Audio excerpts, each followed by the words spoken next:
And we are live, or we should be live. Now, everything seems...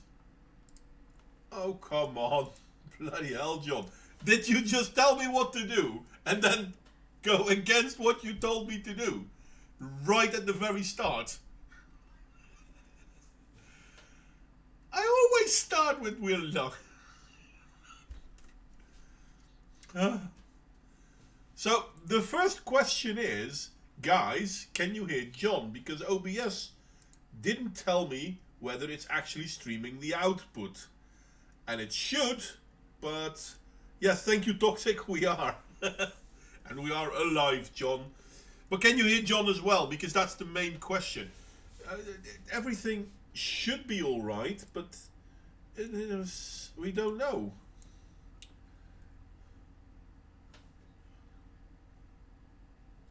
So we can't hear John. There you have it.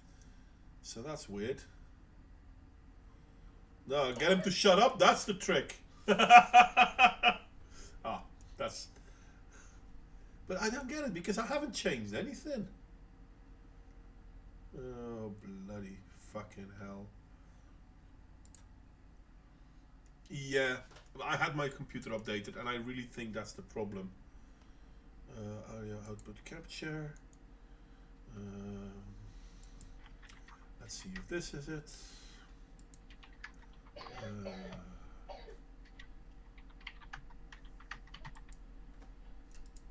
Okay. John, can you try saying something now?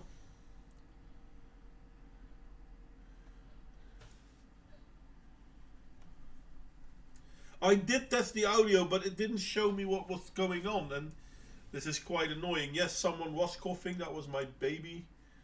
He is trying to sleep.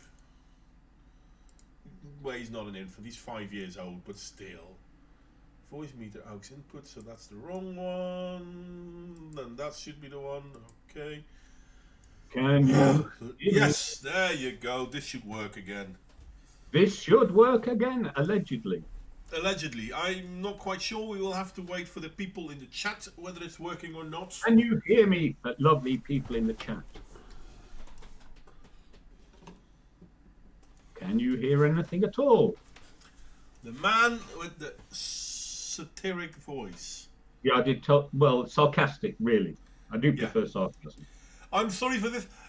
I had the biggest issues today with my computer in the evening because it felt the need to update and it kind of fucked up nearly everything. So it also fucked up this. Well, let's put it like this. Modwin was giving me a running... what's the word? A running narrative commentary on the update, and he was going 22%. Then about 15 minutes later, he went 27%. Yeah, that was dreadful. It was really bad. It pissed me off as well. I mean, we were talking on we were talking on Skype, but I had to use my phone because I couldn't use my bloody computer. So, well, didn't you do this channel so John could also run the stream? Yes. Yeah, but I didn't feel like it because I'm a lazy twat. Now, but listen, we're here. We're queer, get used to it. Right, Toxic? No, we're here, we're queer. Fuck you! Yeah. Best laid plans and all that. Indeed, Nick. Yeah, by the way. Yeah, Nick. Great video, Nick. Don't credit us with plans we aren't capable of.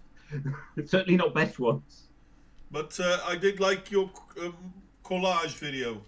Yeah, I told him. Yes, but I didn't. You didn't tell him I liked it. Well, I couldn't.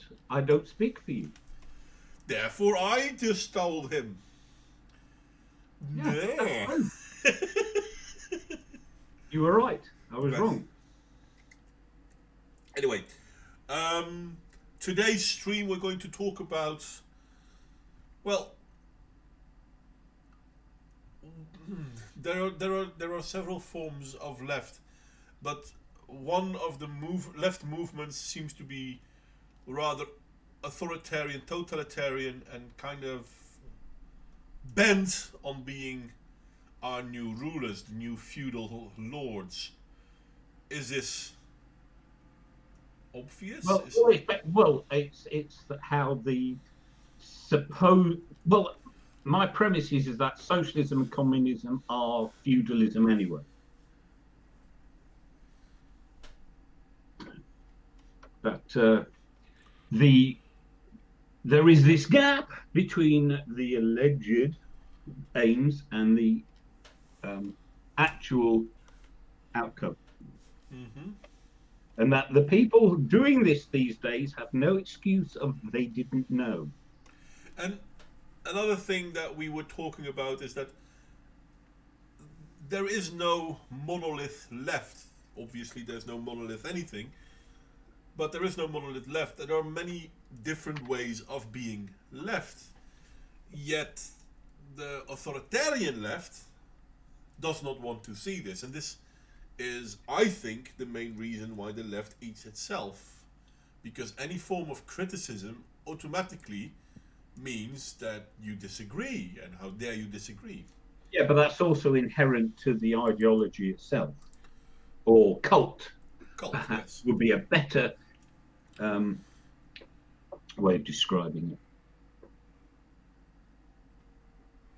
Because and this is how we started. You know what, John? Do you want to open this one because it was your idea? So before I start telling the world what your idea was, you may as well do it yourself. There's a monolith orbiting near Jupiter. The discovery has been sent to investigate it, but how malfunctioned? Yes, I saw 2001: A Space Odyssey when I was about 11. In other words, in a previous existence, long, long ago. The book's better though. The book, you can actually understand what's happening if you read the book. Allegedly.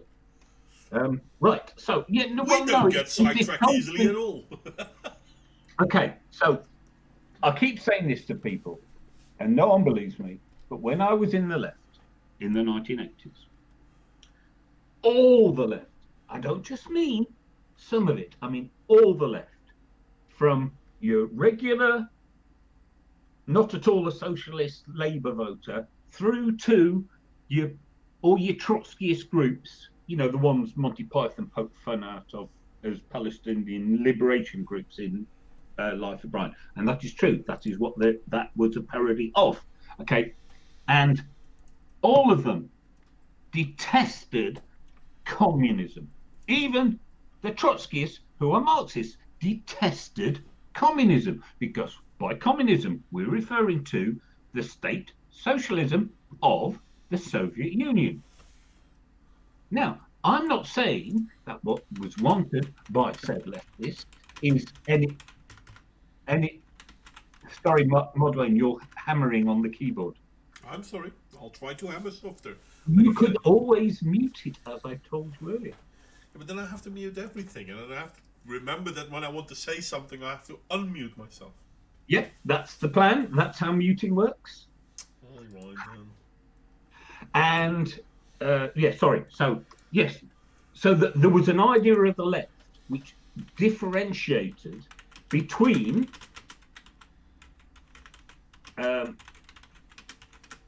what could be called, things like Trotskyism and the communism that was the state socialism of the Soviet Union. There was a clear comprehension that these two were different. Now, the underlying premise of the left, and this is a British perspective, so to Americans, I understand, which is totally different, but from the British perspective, when conservatism was defined by Edward Burke in the later parts of the 18th century, it was specifically a movement to preserve a monarchy with an aristocracy, class privilege, inequality, a lack of a franchise. These were explicit aims. So the left could legitimately claim to be wanting just equality, just a say in society. We also have the situation in the UK where the descendants of the 10,000 people who came over with William the Conqueror in 1066 still owned 70% of the land. So it's all right saying, oh, well, wealth isn't inherited. Yes, it is. In countries like Britain, wealth was inherited massively for centuries, and that was the context in which the left in countries like the United Kingdom arose. In the United Kingdom, before the Communist Manifesto, there was the Chartists, and um, they just campaigned, sent in petitions, non-violent, respectful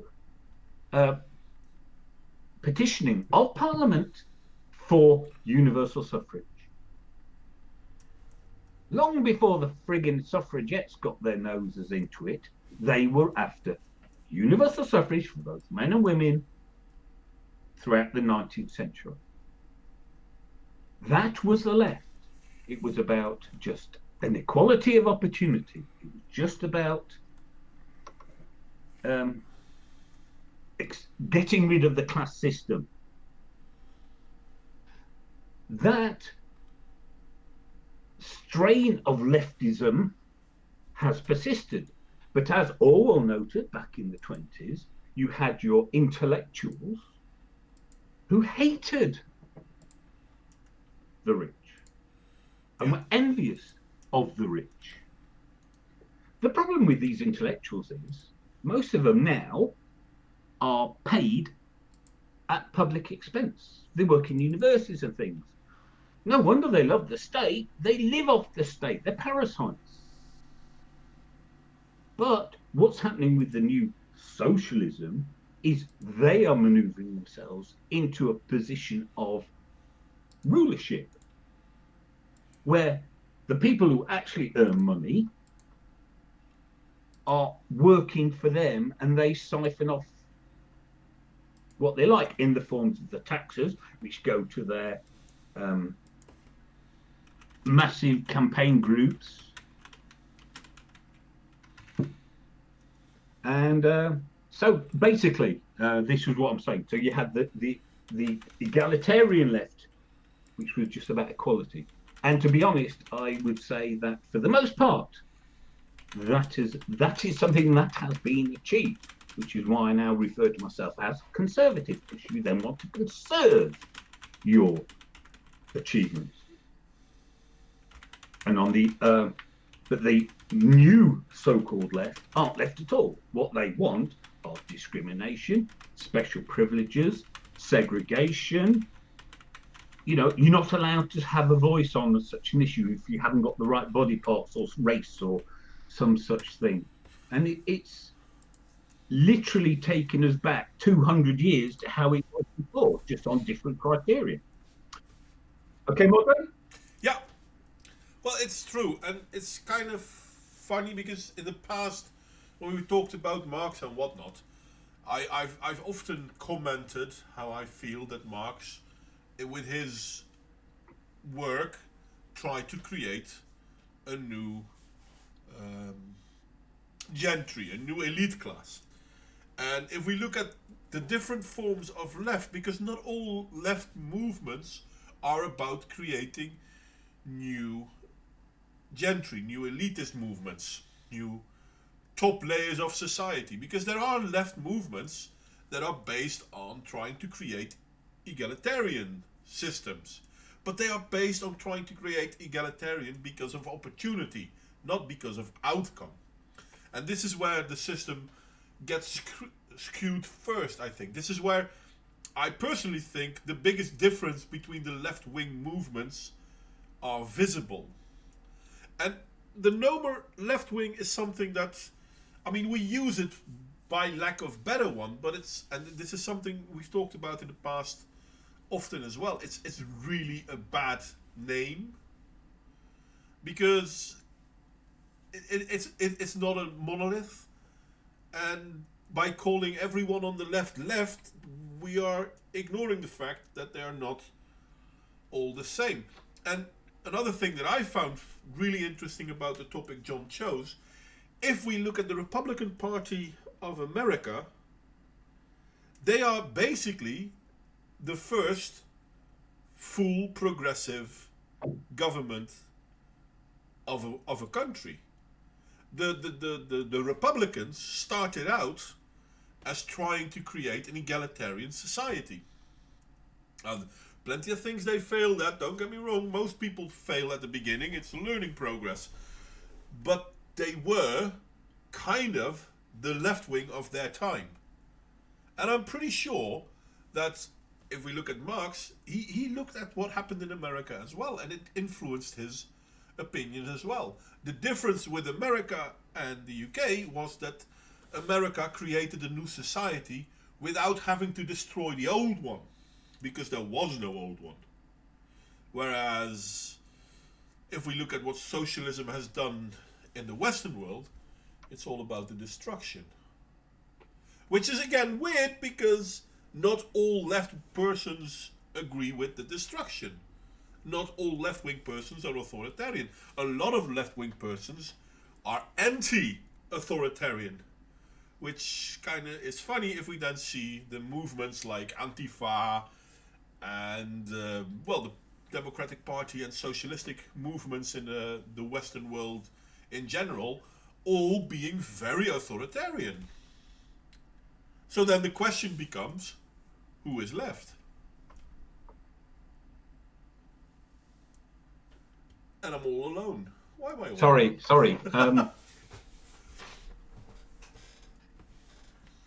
Yeah. Do I need to? Well.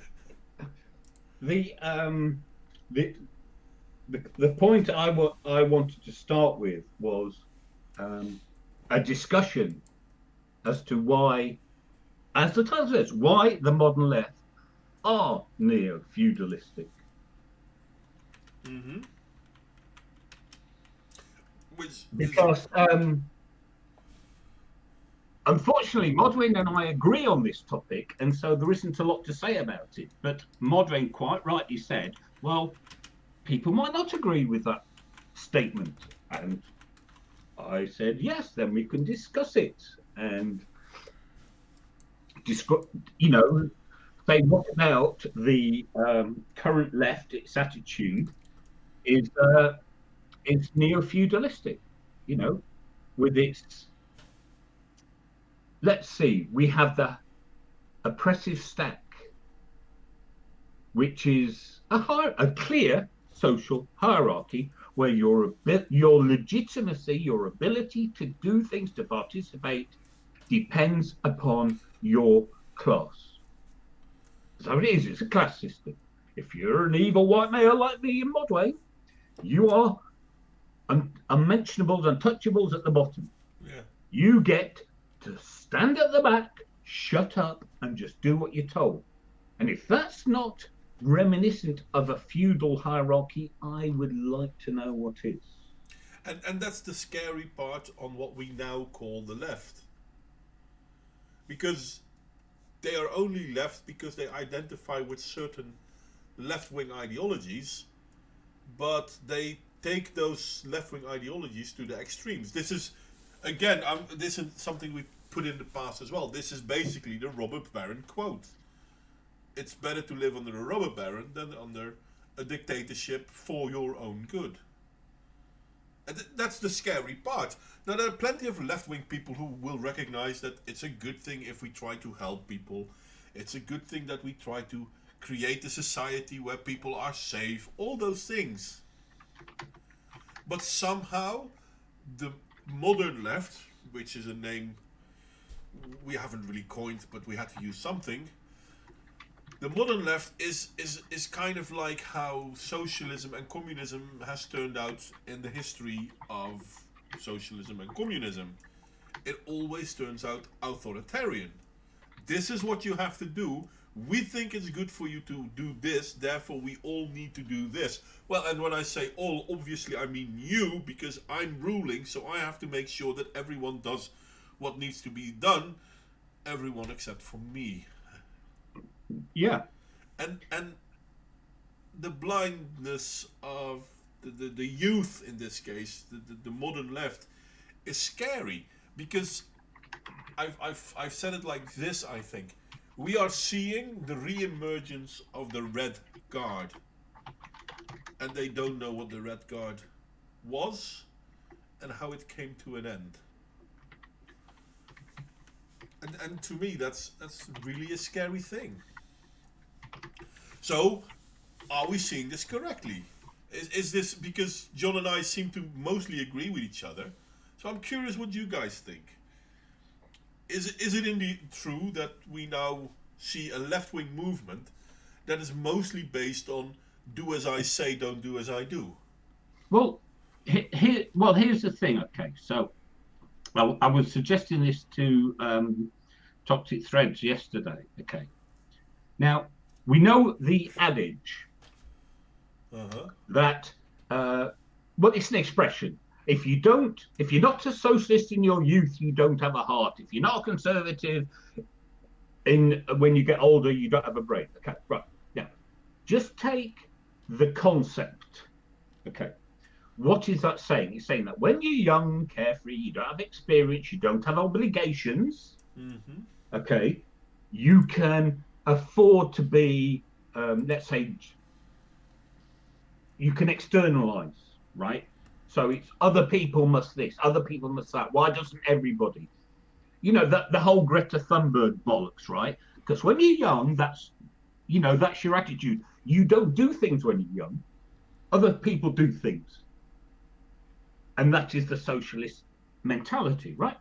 Now, as you get older, you work hard, you learn responsibility, you learn limitations, you learn that life is complicated and that there's a perpetual negotiation between individuals and groups and communities to balance different interests and desires.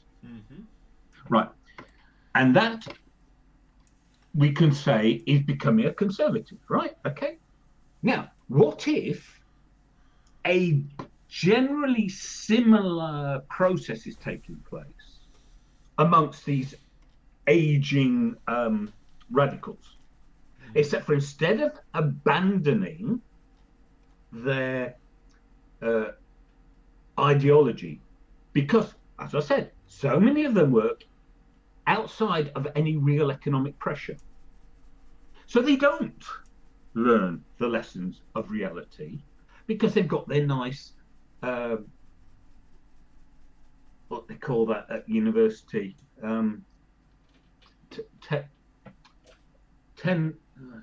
whatever. You know, when you become a university and you can't be fired, that sort of thing. Okay. Tenureship. Yeah, that's the one. Yeah. So so they have all these things, or they run these quangos. Tenure. Thank you, Ludicrous. Modelling beat you to it, but after you did it. And so that pressure to adjust their thinking to other aspects of the complexities of society isn't applied. But the bit about certain conservatism is applied, but it's not applied to the ideology. And so what you've essentially got is regressives, because the way that their thoughts has changed is to go back to a very old-fashioned ways of thinking. There are so many similarities between what the left are demanding now and how the life used to be, the life they spent so much time criticizing. And so it's kind of the same process, but because they're not in any way afflicted by the need to actually cope with reality, they're insulated. Their ideology isn't modified, but they have still taken their ideas of things like equality, okay, and then they become twisted because how do how often have I heard someone say, oh, well, they can't admit this ideology is wrong because their whole identity, their life, their career is invested in it. That is an enormous inertia. If we got rid of the preposterous lie that domestic violence is gendered and that men hit women because they hate women, and that all men are, prone to that. If you got rid of that, you would destroy the domestic violence industry. Yeah. And what are all those gender studies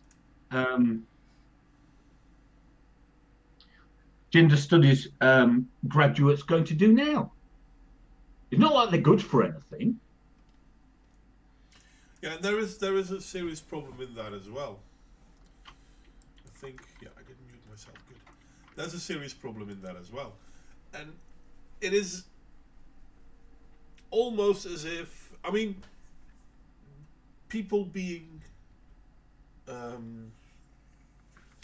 progressive has become a dirty word because of it.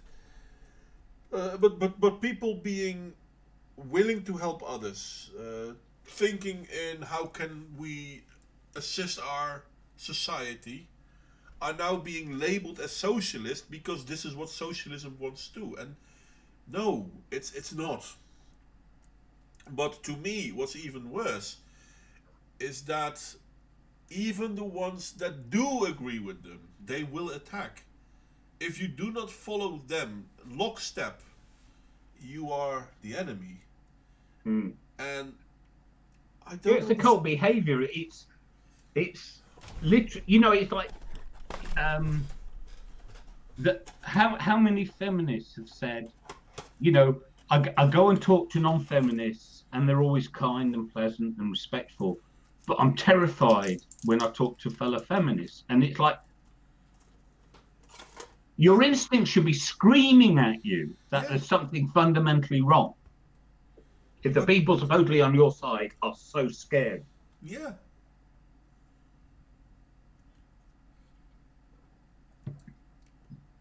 And that's the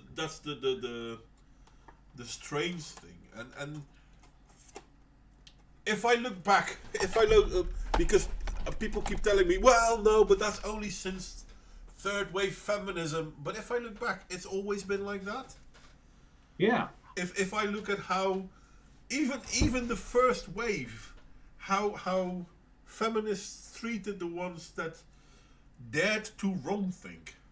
Yeah. Well, it's because it's the ideology. It's an authoritarian ideology, and it has to be an authoritarian ideology because its basic premises are lies.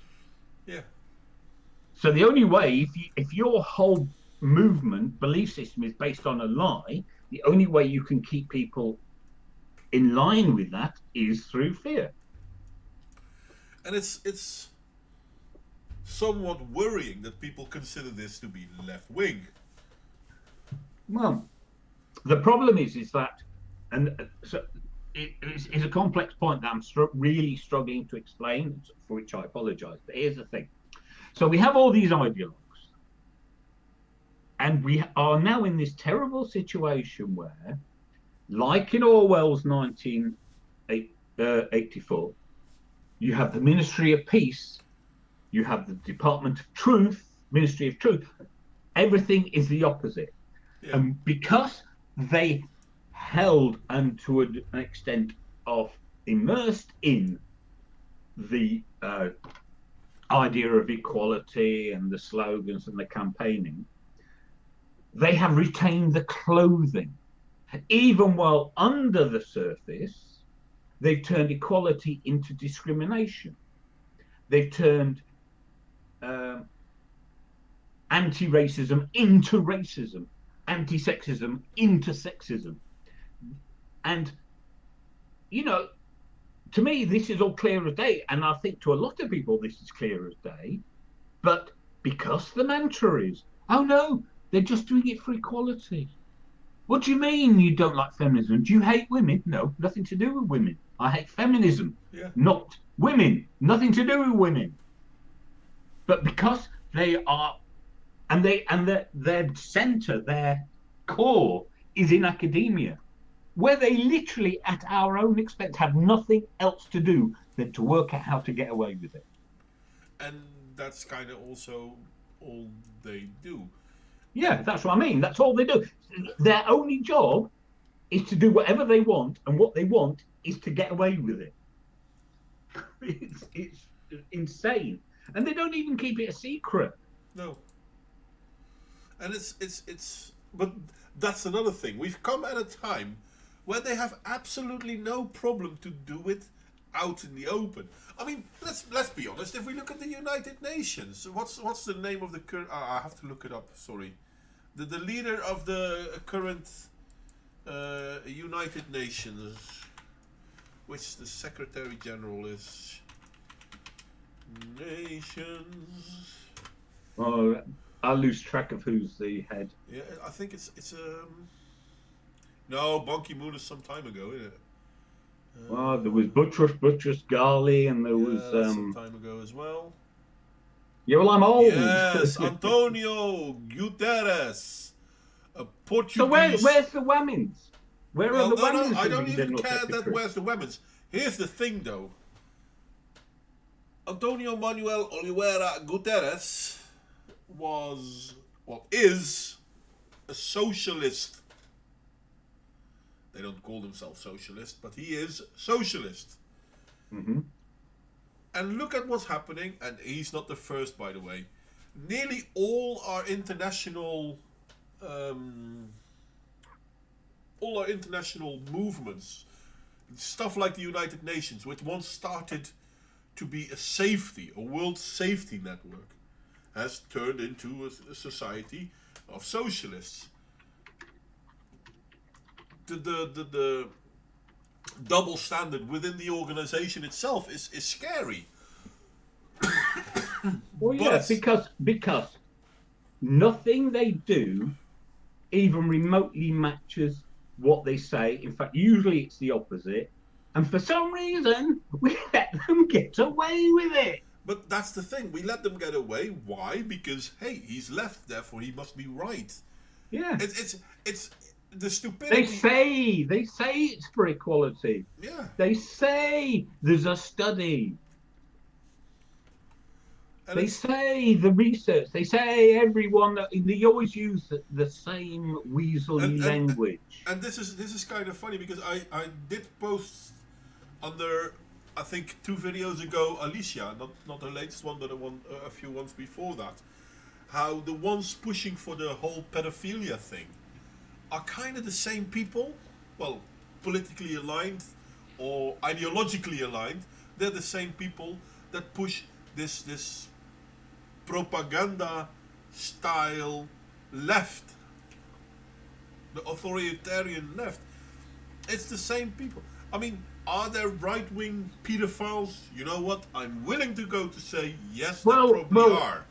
I mean, okay, so I've argued this before. The pedophiles go where the power is. Because when you want to abuse children, you have to be amongst the elite, the power. When the right was in power, they went to the right. Yeah. That is why they were in the church for so long.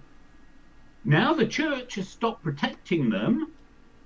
All of a sudden, they're not interested in the church. So where's the power? It's the left. So that's where they've gone.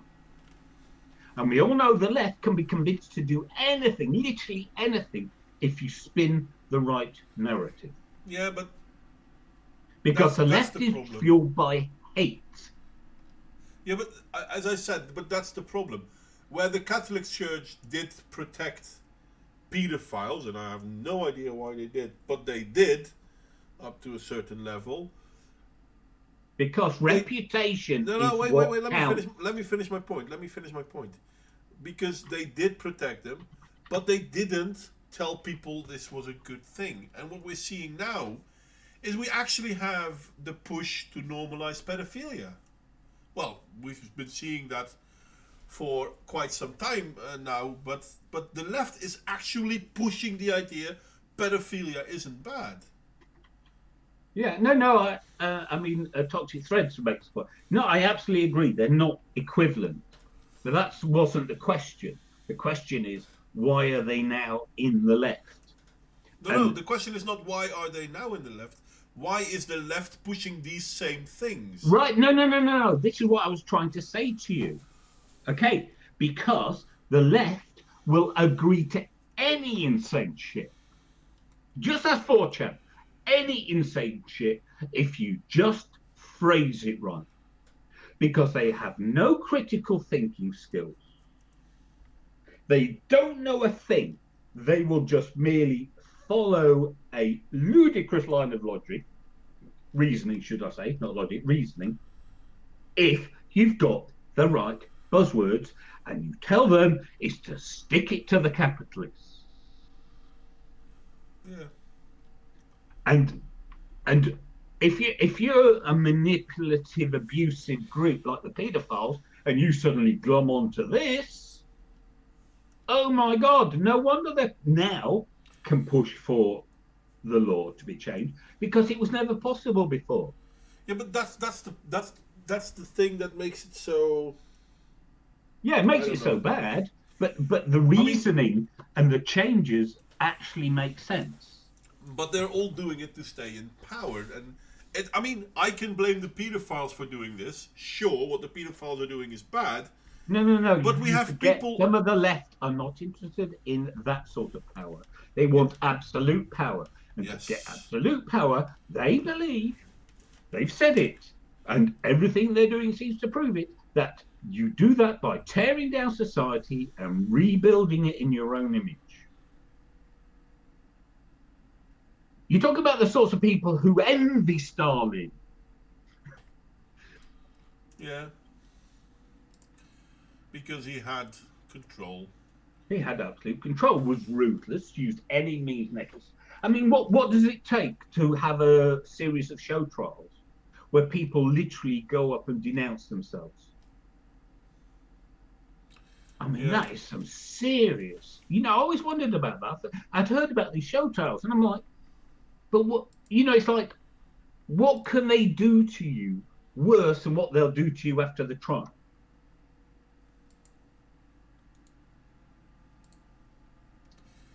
Yeah. It's mind-boggling to me, though, that so many youth and adults, let's be honest, fall for this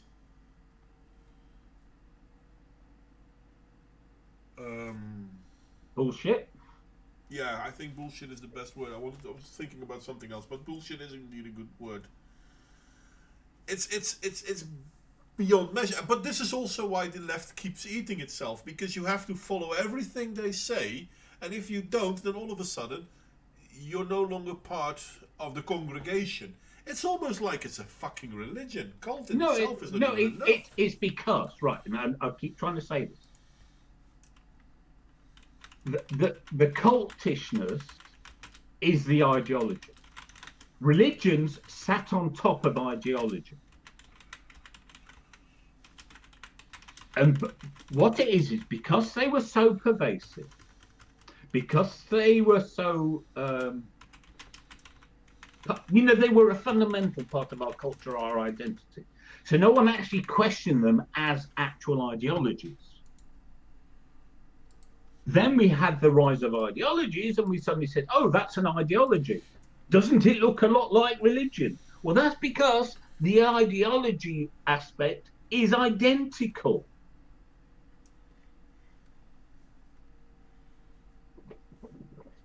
Yeah. It's, the more I think about it, the more it scares me. Because we've said this in the past, this isn't left versus right. This is authoritarianism versus individualism. Sorry, I do apologise. Somebody in the chat mentioned earlier about how many on the left want to be subjects, and it's true, because it is this peculiar part of human nature that we operate in groups, and groups can only have so many leaders, and therefore it is part of the human psyche to actually be comfortable in a subordinate position, because if it wasn't, our social groups in the deep past would not have worked. You need a willingness to subsume your own thoughts, your own identity to the group and do what you're told. And therefore, it is an evolved part of our natures, or the natures of some people more than others, to do that. So it's not a surprise that people like to join these groups where they feel safe and part of the majority. And then all of a sudden they become brave and bold and ready to attack outsiders. Because that is the evolved mechanism. That is how bands stood together, worked together, fought together. And the bands that survived, the ones who passed their genes on, are the ones who were successful at that. Yeah. And individualism is a difficult thing, so I can understand why so many people. Well, it's hard. It's hard and it's Yeah. scary. That's the I mean, thing. we could see this, and this is funny because many of you know that my wife is Polish. We could see this, for example, in countries that used to be under communistic rule for a long time. For example, Poland and Russia. A lot of people are happy that they're no longer communistic. Most people are. This is why Poland has such a problem with the European Union at the moment. But there are still a lot of people, especially older people, who are missing the days of communism because it was safer to them. Because they had less control, so there was less individualism. But at the same time, certain things were more clear. Yeah. Scary, but more clear. Well, it's there is a degree of risk aversion, and okay, so testosterone apparently increases our willingness to take risks, and thus there is a asymmetry between the two sexes. That women tend to be more risk averse than men, and for sound evolutionary reasons, the woman's job was to nurture and protect the children. Yeah. That is an inherently risk averse strategy. The men had to go out and tackle big game, perhaps. Yeah. That you need a degree of risk taking to do that. Okay, yeah. So again, but these are not absolutes.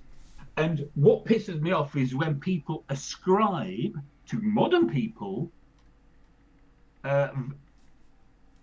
a ranking, a rating for their evolved differences, because they're just evolved differences.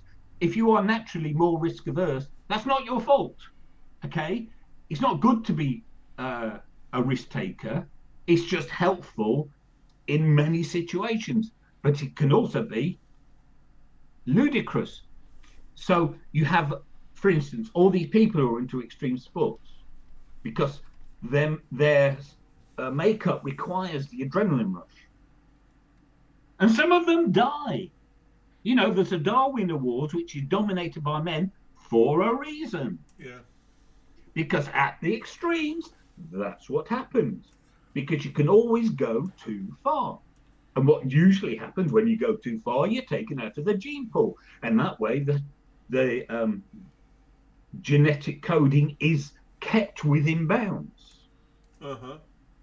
And of course, what's happened in the last 200 years is we've almost eliminated many causes of death.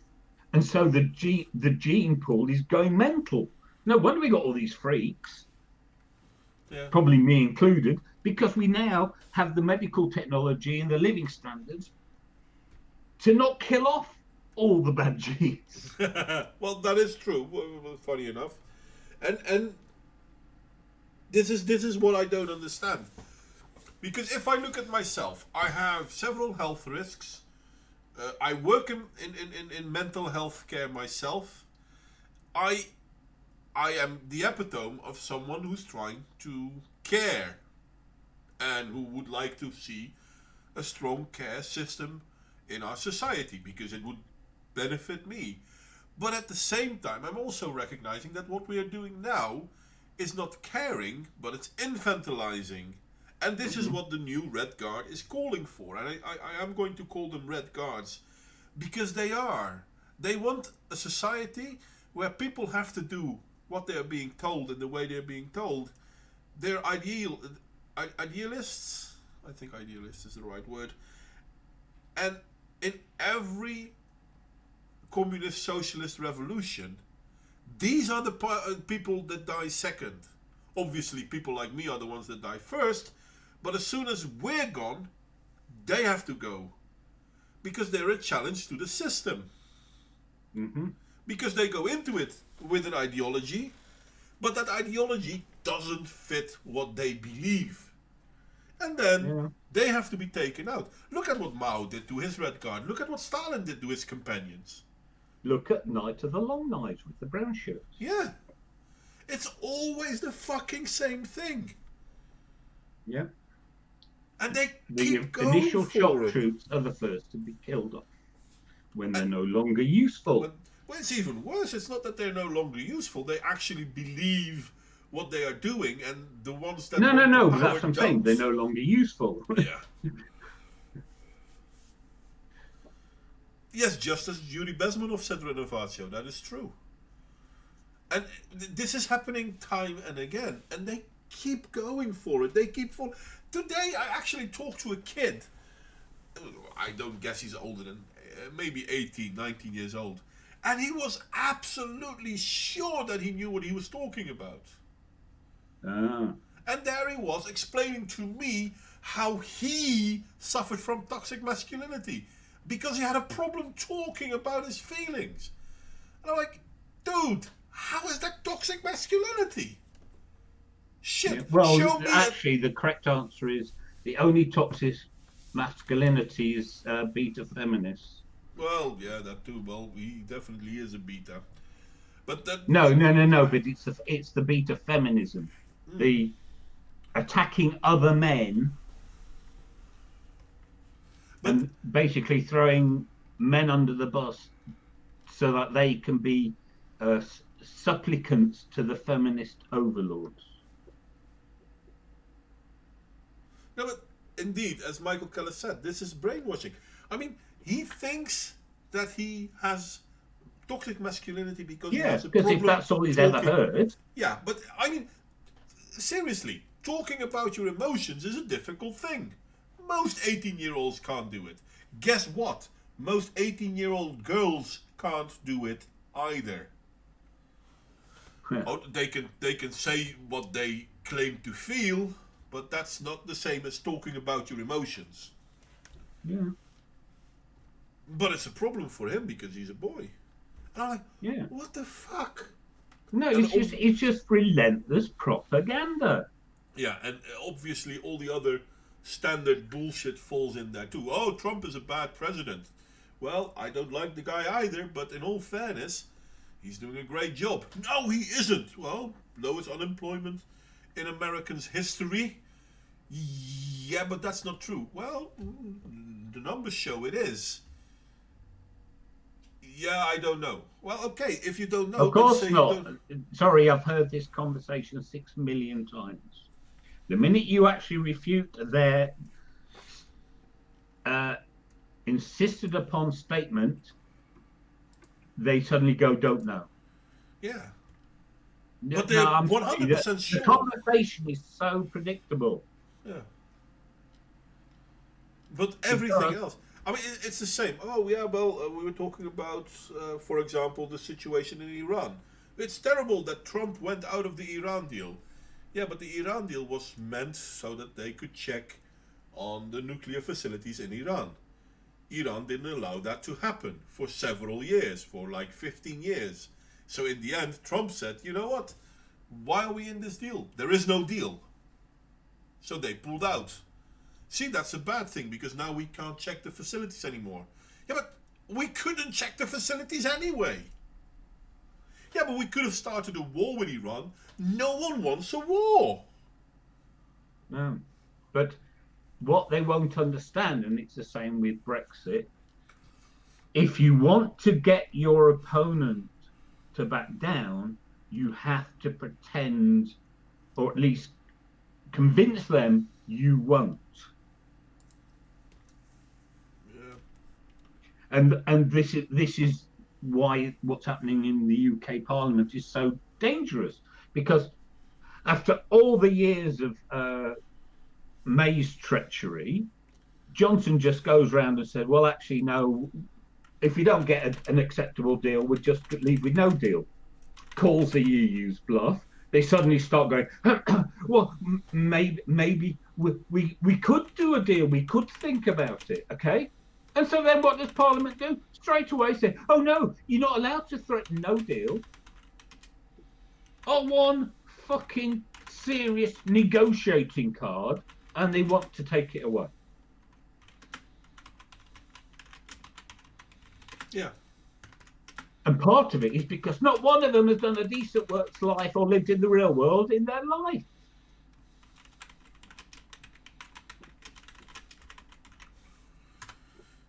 And it's okay. I mean, you can have whatever idea you want, but the whole no, this is true, and if you don't believe me, then blah blah blah.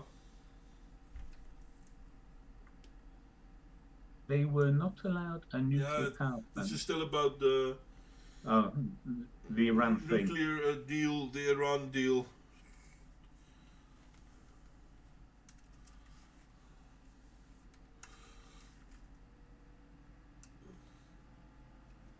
Checking the plants was Iraq. No, but this checking the plants. Well, they weren't allowed to build one. They weren't allowed to build a power plant, nuclear plant in Iran either. And the international community was allowed to check that that didn't happen. But the international community wasn't given access to check that the Iran thingy didn't build the things they weren't supposed to build. Pretty sure it was that. Either way, the idea was that Iran would allow being checked on something, and they didn't allow that to happen. Sorry. You distracted me with what you're scrolling through, and I thought that meme of Trump amongst the other people was a bit odd. Yeah, well, this is nothing. It seemed a remarkably anti-farish meme. Yeah, you have a lot of them. Unfortunately.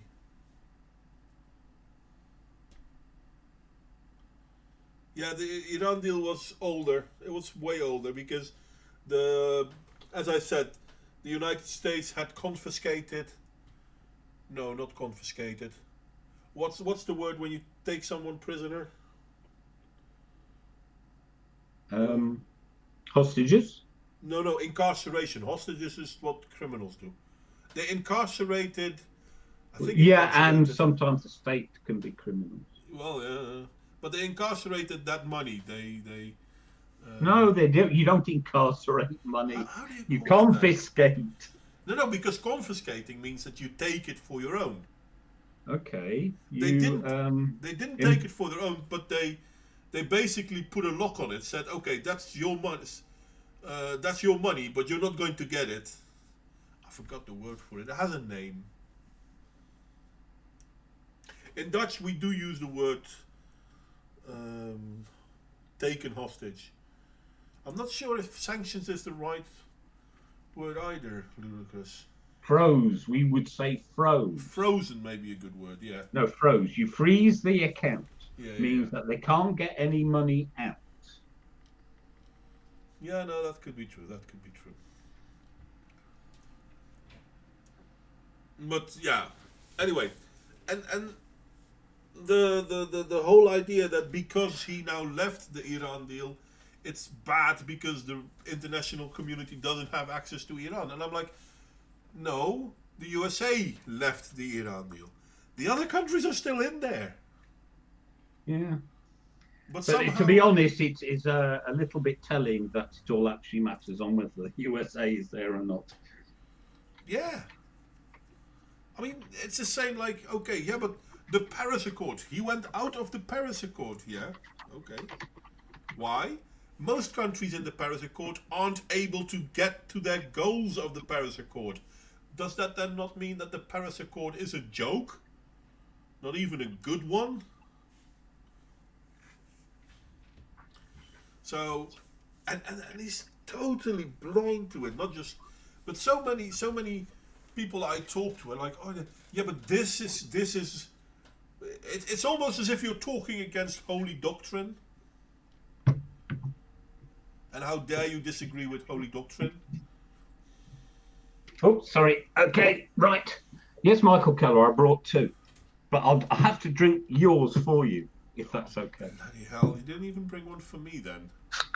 Oh, I'll get you one later, okay? And I'll drink. I can only drink so many at a time. See you later, Toxic. Oh, Toxic, before you leave, do you still want to make an appointment or whatever to see if we can get OBS running for you? Let me know. You can let me know on Twitter as well. That's fine. She asked me, and obviously my absence has been disruptive. Well, I did offer, but she didn't come back to me on that. I did offer once. She said yes, please, and then I didn't hear much from it. So that's all right. That's okay. Where is it? See, there's too much trash on my screen.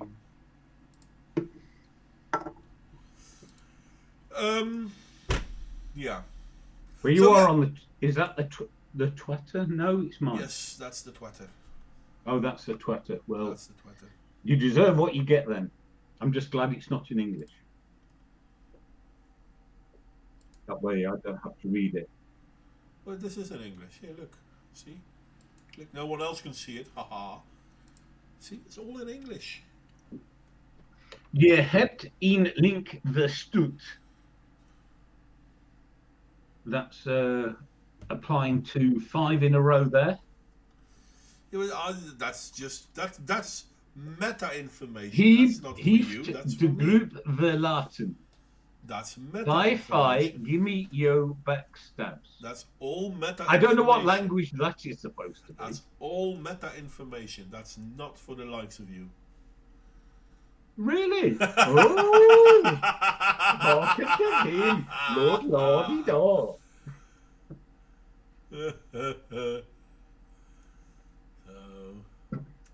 You know, it's funny seeing that one with the cats. Share the one with the cats. Share the one with the cat. Okay, let me share it. Right. So it just shows to show how ignorant people are. Share the one with the cat. Cat sharing meme incoming. Right. Okay. So V actually discussed the point in his recent stream.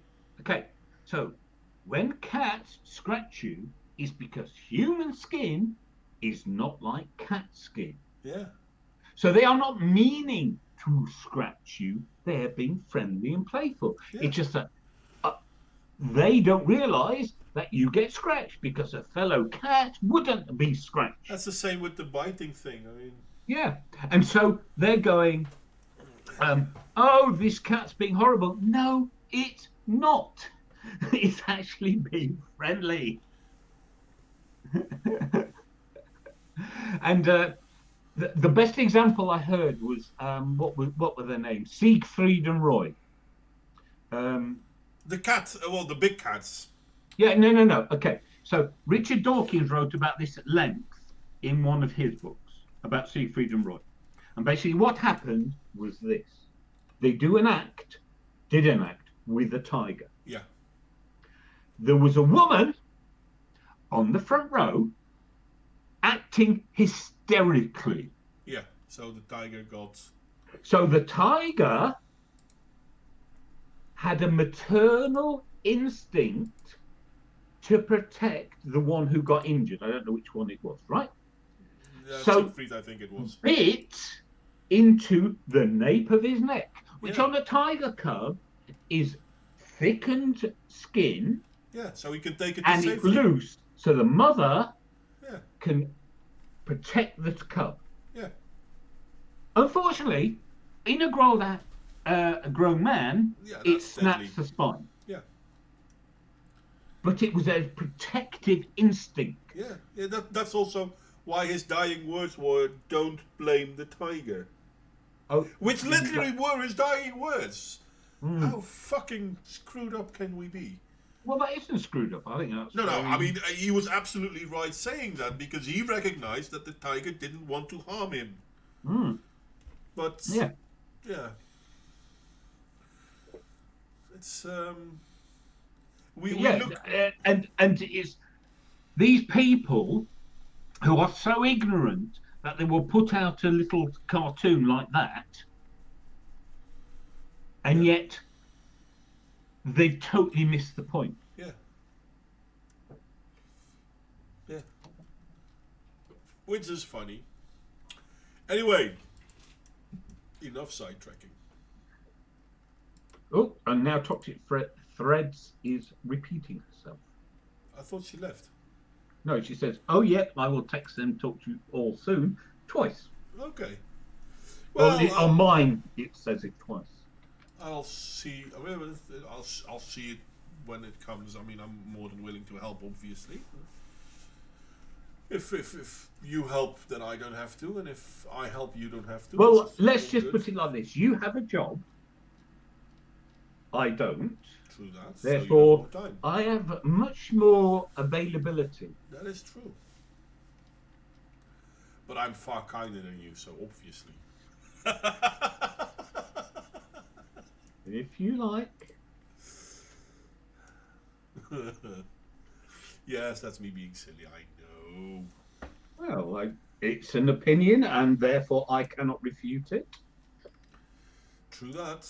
True that. You can't. No, I wouldn't try to refute it because it's an opinion, and therefore all opinions are equally valid. Honest. Oh, I do love you, mate. I really do. Ah. Well, you know, the things that technically are true but are nonsense, that is one of them. Uh-huh. Oh, yawn. I need to yawn. Well, sorry. So, but yeah, no, it's weird. And the thing is, coming back to the topic, I still consider myself left. Well, the problem. Do you want to know why I call myself left wing? There's two reasons.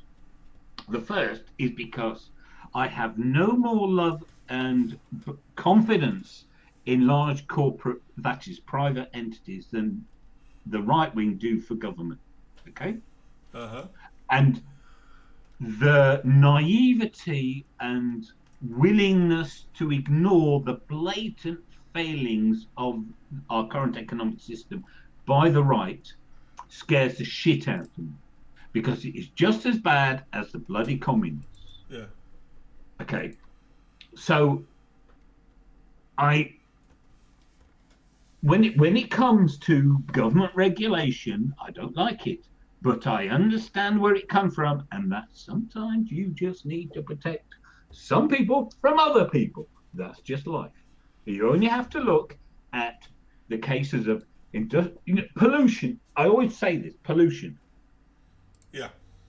Social cost of industry will never be borne by industry without legislation, without enforcement. Mm-hmm. Because any business that can cut its costs will have a competitive advantage. And if no one is compelled, no one can afford to do it. Therefore, the only way you have a business that actually pays its own social costs, that is, cleans up its own polluting mess, is if you compel it.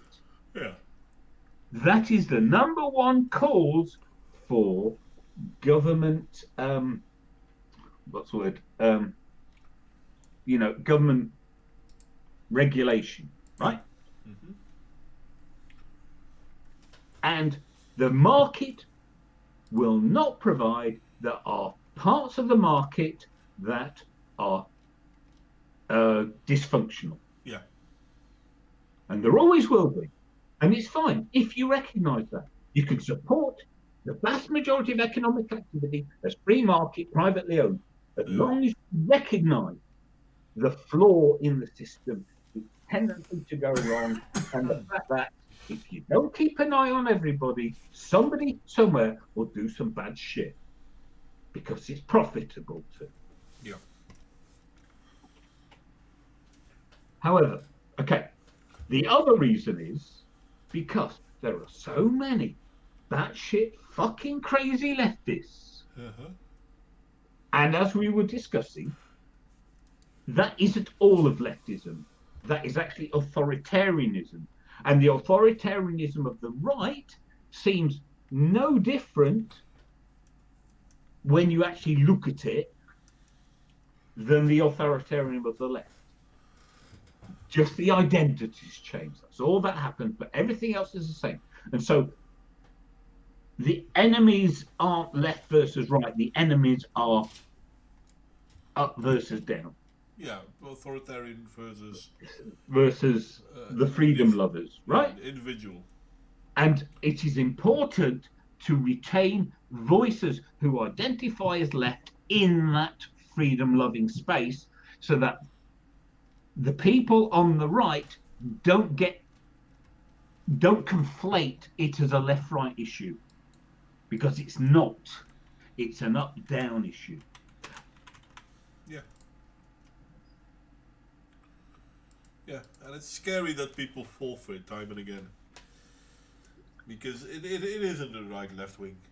I mean, well, any group is prone to see itself as the good guys. Mm-hmm.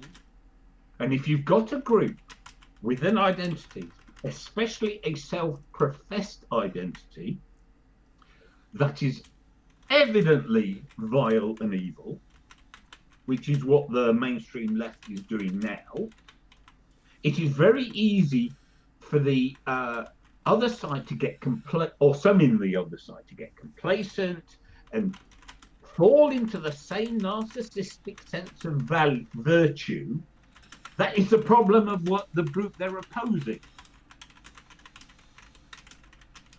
Because the danger isn't just the other people and their self-righteousness, it's avoiding developing your own self-righteousness. Yeah. Yeah. Oh, sorry. And it's not a horseshoe, it's a circle. Sorry, renovation. Yeah. I'd never heard of the horseshoe theory, but I decided it was a circle 30 odd years ago. And that my theory predates for me to the horseshoe. It's not a horseshoe, it's a circle. It's kind of funny, but the horseshoe theory basically means that the extremes on either end are closer together than the centrists are. Well, it's, from as people point out ad nauseum, right? All the supposedly right-wing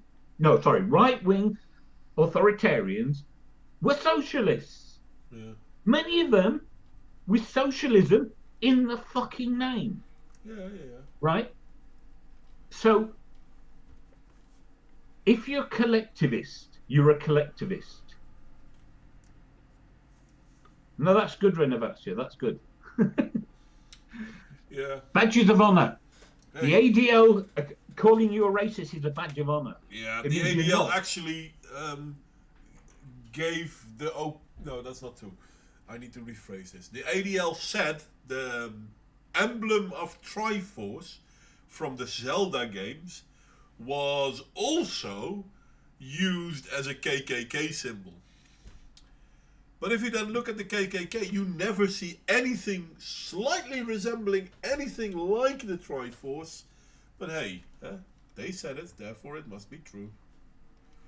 Well, when you consider that the Kekistani flag, which was a deliberate parody and mocking of a Nazi flag, was then claimed to be a sort of like a tribute, a dog whistle to the right, instead of two fingers stuck up.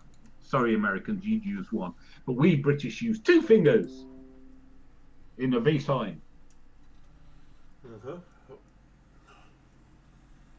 And it's scary that people keep falling for it.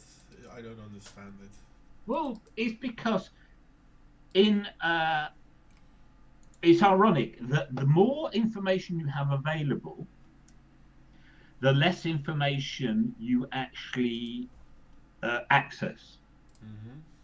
So although we have so much information available, we are essentially a low information society. Yeah. Which also makes sense because there's only so much information we can um, usefully process.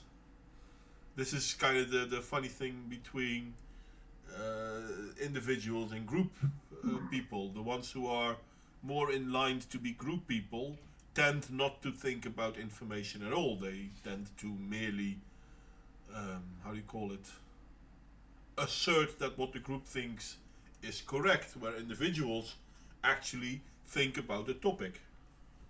Hmm. Yeah. Quiet. Yeah. What? Did I go quiet? Sorry, I was waiting for you to continue. Sorry. Oh, Yeah. no, I've done actually. No, but this is the thing between, and it's scary, but people have a problem being individuals. I mean, we all like to think that we are individuals, Well, but most people have a problem with okay. it. Again, I keep having to try and say this right. We perpetually live in balance Yeah. between the individual and the group. The problem with politics is it tends to split into the extremes of too much individualism versus too much of the group. And the fact is neither's correct, because no man is an island. Whoever said that, right? Mm-hmm. Or woman, equal opportunities. Robinson Crusoe here. But the point is humans thrive because we are a cooperative species. Our primary method isn't competition, it's cooperation. If you actually look, through prehistory, most of the time would be spent cooperating. Very little of it was competitive. You Yeah. only competitive on occasion, and usually at the group level. Uh-huh. It took civilization and development of settlements to start to have serious competition on an individual level. So the individual competition is actually the aberration, not the norm. The norm is cooperation. Mm-hmm. And we see this through the love, especially by men, of team sport, because it is inherently cooperative in a competition against another group. Mm-hmm. But it's nothing without the cooperation. The best teams are teams. That is, it's the unit as a whole that makes them better, not just a lot of individuals. And that is how humans are. And it's the same with business. Yes, if you're in a business, you may compete against a competitor, but you are cooperating with suppliers, with customers, with so many other parts. And it's not, you can look at the competitive thing, but that's only one aspect of it. And so, as a species, we're cooperative, which is why, your antisocial neighbor causes such a problem, because most people want to some extent to get along, because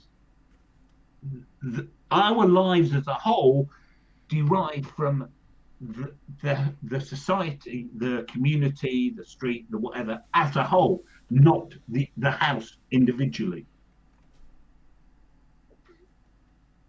Yeah. And so it's a false conception to think of it as individual versus group, because neither level is correct. You are an individual. You matter. You cannot be roughshod over, but you are part of the group. You have to meet the group and its wants part way. It cannot be unreasonable to you, but you cannot be unreasonable to it. Yeah. And this is why we have to pay our taxes. And the people say, oh, taxation is fair. No, because society needs group level activity. That group level activity has to be funded, and it's funded through taxation. And yes, it is insane how it is now. It is totally out of control, but the inherent principle is sound. Yeah. And it's scary that people keep thinking that, oh no, well. You know, either we can get rid of the government altogether, or everything should be owned collectively and the individual doesn't have any Yeah, but stake in what they do. And even if you look at it from a completely 100%, I know individualism, yeah, I'm all for it. Look at it from a 100% individualistic stance. It is impossible to have a society ruled completely individualistic. yeah, and that's what I'm Because, saying. Because yeah, you have to get along with and act in concert with your neighbours. It's like, okay, so there's all these things about the state. Okay, so what if somebody says, well, I don't agree with spending money on this thing, so I'm not going to pay.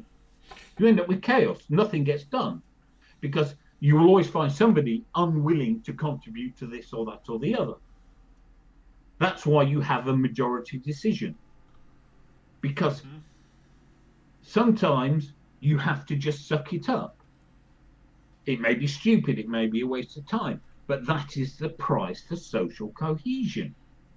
And yes, you will get some individuals who resent every penny of their taxes, and you'll get other individuals who are like, no, everything for the group. Okay? But they're outliers. Most people are in the middle. Most people are like, yeah, we understand it. We don't like it, but we understand it. But where they get hoodwinked is when the people running the scam, sorry, government, keep telling them, oh, no, but you just need to pay for this. Oh, you just need to pay for that. And I'm sorry, there is no left and right on this. I've lived through 40 years of right-wing government saying, I'm going to cut taxes, and very rarely do they. Because the overall level of taxation merely gets redistributed. The overall level of taxation doesn't go down. It just goes from direct income tax to VAT, or, I mean, VAT to me is an abomination. yeah. Right? VAT is the abomination. And you think, oh, no, sales taxes are fine. No, I think they're disgusting. No, I personally listen. Either go for income tax, or go for sales tax. Yeah. Don't have Yeah, both. you should have a very simple, clear, transparent taxation. Yeah. But we have the opposite. We have obfuscation, vagueness, you know. Well, in the Netherlands, we have something really funny. In the 90s, I think it's in the 90s, they added 25 cents to the liter price of benzene because the government temporarily needed extra money. But our benzene price is built up of the normal price. Then there is VAT, and then there is how do you call it in English when you have Duty. a tax? Sorry. Fuel duty, but you put the full fuel duty on first, and then the VAT. Yeah, well, that's what they did. So you have the price, then you have the fuel duty, and then the VAT. Yeah. So you're paying taxes over taxes. Yeah, it's brilliant, isn't it? It's exactly the same here. Yeah. Then they added the 25 cents, which they would only need for a short period of time because we really need the money right now. They're called Kwartje van Kok. It's really called like that. So then you have the normal price, the fuel thingy, the 25 cents extra, and over that you have the VAT. And it's been more than 20 years ago that this all got added in. But the prices every year are filled with inflation. Now, the funny thing is that 25 cents that they added has been increased with inflation as well. So it's no longer 25 cents. But you still pay added tax over it. So you are taxed on benzene, you have fuel added tax on benzene, and you have the 25 cents extra on benzene, which all in itself is getting taxed as well. I'm sorry, but there's something wrong. If our government needs so much money, it needs to look at its spending, not its income. And this is true for every country in the Western world, actually. Mm-hmm. So yeah, that's. But I mean, the thing is these states are unsustainable. Well, yeah. It is unsustainable, and it's painful, actually.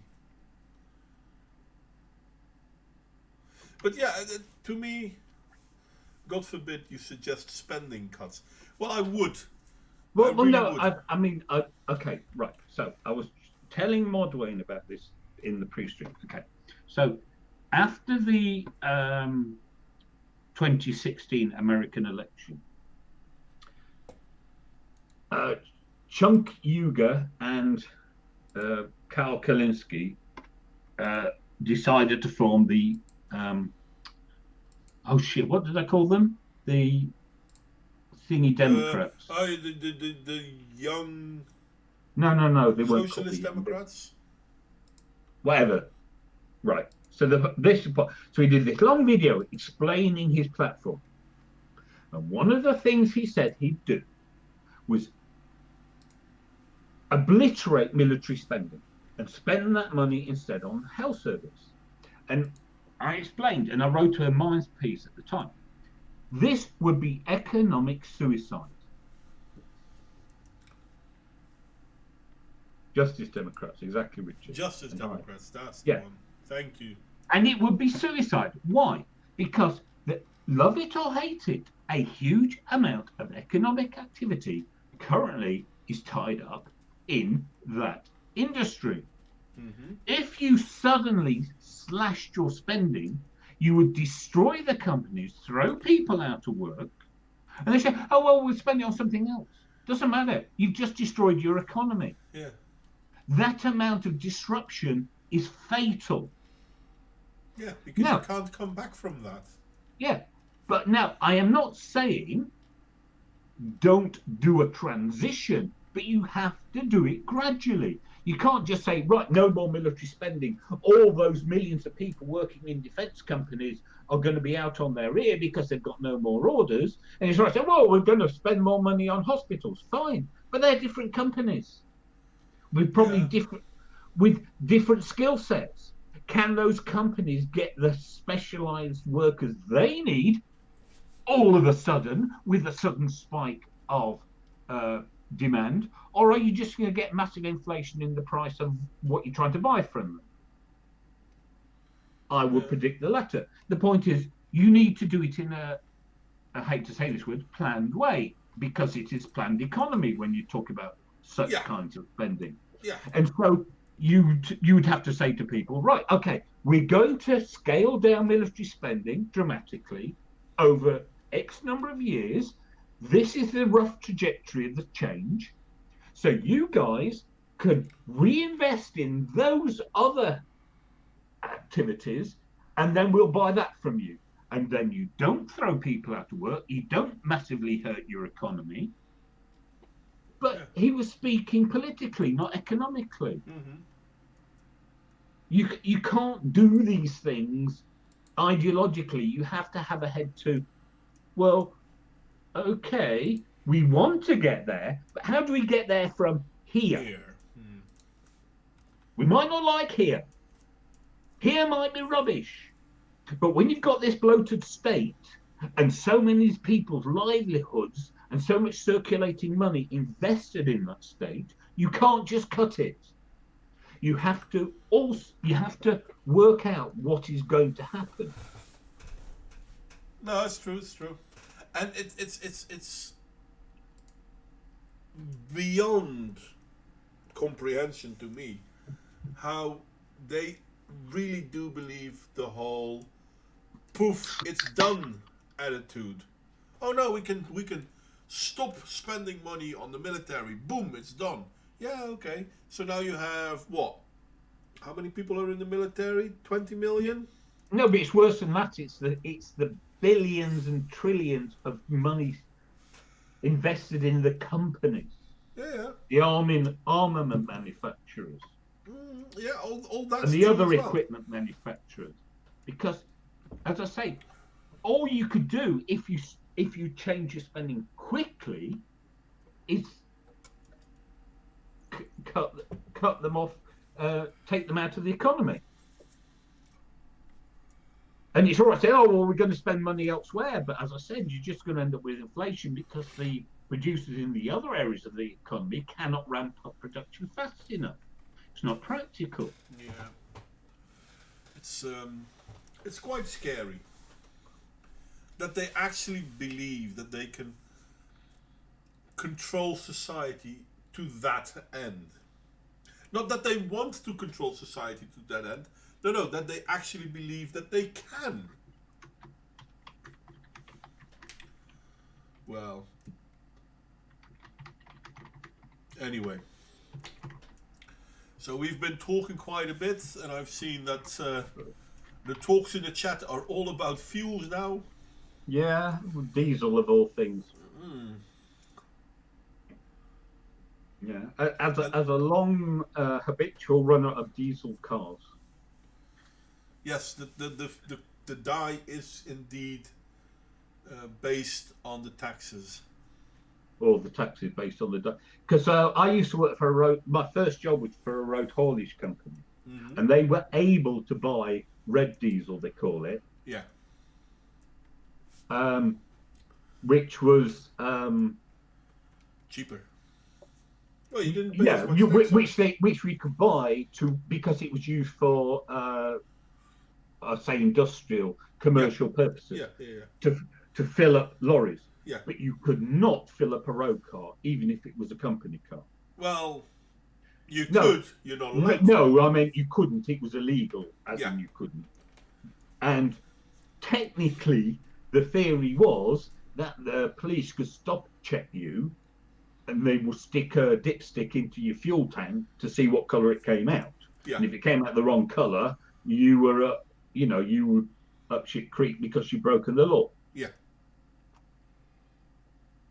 But now the funny thing, did you know that diesels can also run on, well, vegetable fuel, vegetable oils, oil, not fuels, vegetable oils. Yeah, chip fat. Yeah, for example, which, funny enough, is not legal in certain countries. Now, how weird is that? I have Richard, this product. I don't agree. It is illegal. Just because you don't get caught doesn't stop it being illegal. Legal is a status, not it's not criminal until you get caught, but it is illegal. To be pedantic. But only old Euro 0 diesel. What do you mean by that, Michael? I don't know. Yeah, I don't know because it said but, so in relation to something. Yes, and I have no idea what. No. But anyway, yeah, you can run your diesels on vegetable oils, which is very doable, but people don't. Oh right, he's saying old Euro 0 diesels, which is obviously a class of engine, can run on vegetable oil, but the new Euro ones cannot. I'm not sure because I know that the very old diesels could do this too, so I'm not sure. No, that's what he's saying. Old diesels could, right? But newer ones can't. That's what he's saying. Oh, because right. The newer ones have got different chip technology supposedly to minimize emissions and things. Yeah, thus the Volkswagen scandal. Yeah, but it's not so much that they can't. It's basically that they turned it off, so to speak. Like it's like they have a check, and when this check says, "Oh no, this is vegetable oil," the engine says, "Oh right, okay, well we're not going to work on this then." Well, Well, I don't understand governments anyway. I mean, we want to be cleaner. Okay, if we look at the Netherlands, diesel is heavily taxed. Benzine is heavily taxed, but not as much as diesel. And then there is liquid petrol gas, which is extremely taxed. I mean, Yeah. that's out of the three, the liquid petrol gas is the cleanest one. Mm. Then one could argue that the benzene is the second most clean one and diesel is the third most clean one. But if you look at the amount of mileage per gallon, diesel is actually cleaner than benzene. There are other factors. So, for instance, what you call benzene is a byproduct. It's a waste. Yeah. Whereas diesel is primary oil and therefore is not waste. So, in a sense, there are ecological advantages to using petrol simply because it has no other purpose. Not quite sure because petrol is more expensive than diesel. Mm. That's a taxation thing. No. No. Because in countries where there is very little tax on either diesel or benzene, benzene is still cheaper. Uh-huh. This is, for example, yet they had to consciously modify the tax rates to make diesel cheaper here for a while because it was more expensive. So in the UK, it was more expensive. Yeah, but that's because it already had a lot of tax on it. No, but what I'm saying is they had to apply inequitable taxation, less to diesel, relatively. And when we're talking about biofuels, it's easier to make diesel biofuel than benzene biofuels. Yeah, if you don't modify your engines so that. But then again, you see, sure, I would have thought, okay, this is pure, uninformed speculation on my part, that if you were running off biofuel, say rapeseed oil, instead of diesel, you wouldn't then have to do the environmental adjustment that stops you running fuel off vegetable oil. Yeah. Does that make sense? Yeah. Because you're only doing that because of what the lead, they put lead into diesel. No, that was petrol, wasn't it? But some of the particulates in the fuel is because it's in the fuel, right? Yeah. So if those particulates are not in the fuel, then you don't need to worry about modifying your engines to minimize them. Yeah.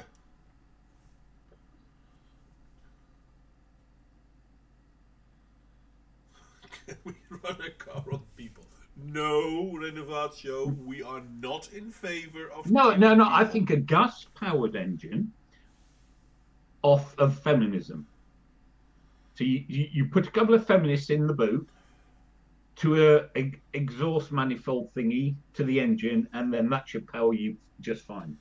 Well, they're full of gas, that's true. But I'm not quite sure if it'll work. Oh, you spoil sport.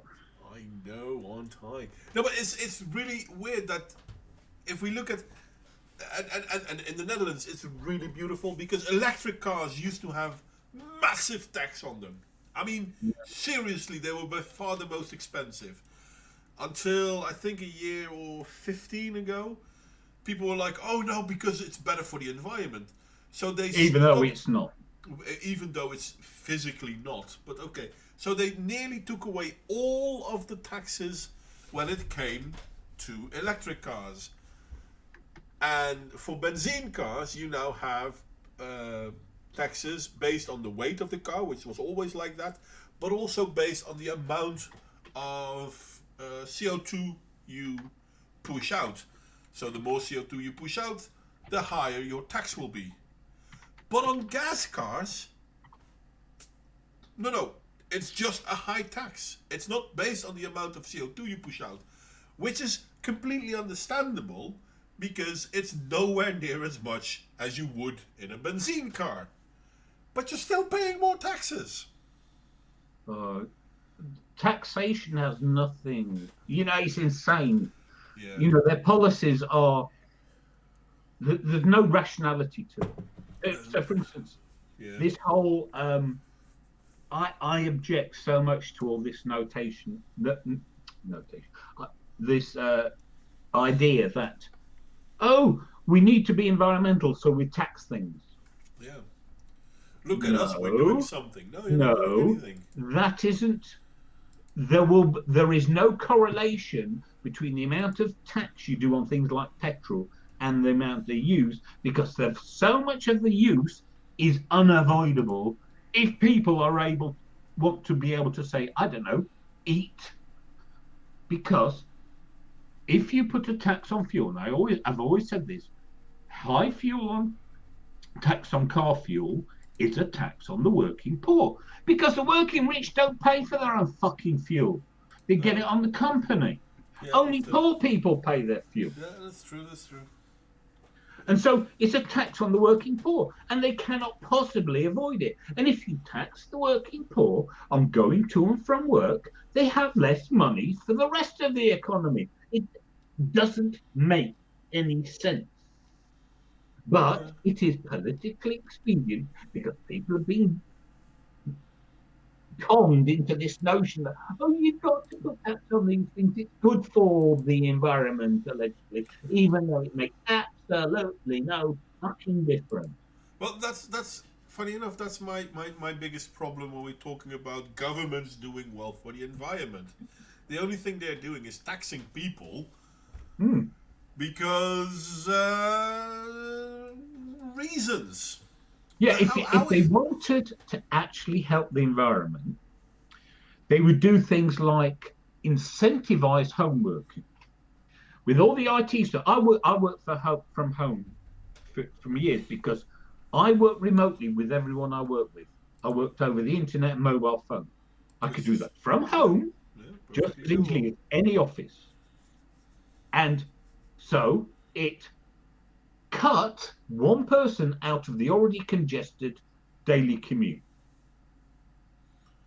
So if you multiply that, all of a sudden you've got a lot less traffic at the busy time, which then speeds up the remaining traffic, which then reduces congestion and the pollution caused by lots of cars sat idle and not going anywhere.